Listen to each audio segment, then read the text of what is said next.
Hi, I'm Jonathan Wild, and this is how to record bond retirement before maturity.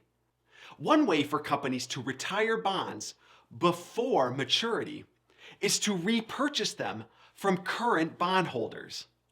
Based on the contract rate and market rate for the bonds, the issuing company might pay more or less than what they originally issued them for.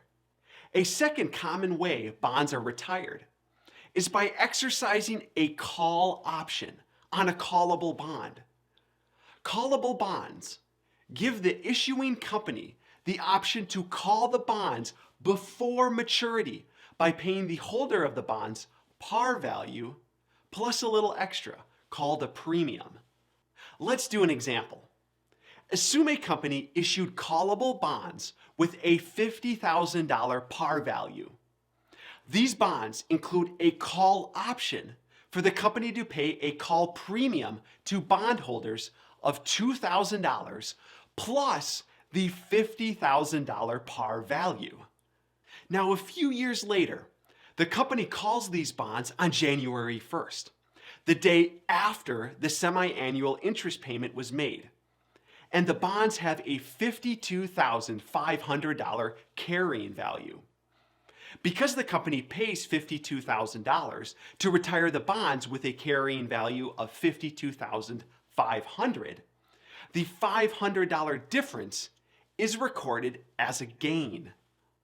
If the company paid more than the carrying value, we would record a loss.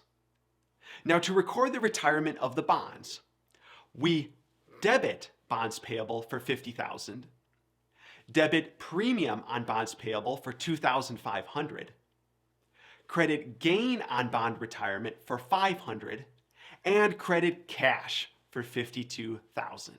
We debit bonds payable to remove that liability account. We debit premium on bonds payable for $2,500 to remove that adjunct liability account. We know that the premium is $2,500 as the bond's par value was $50,000 and its carrying value was $52,500, meaning the additional amount was a premium. We credit gain on bond retirement to increase that account. We credit cash for $52,000 to reduce that asset account for the cash paid to call the bonds.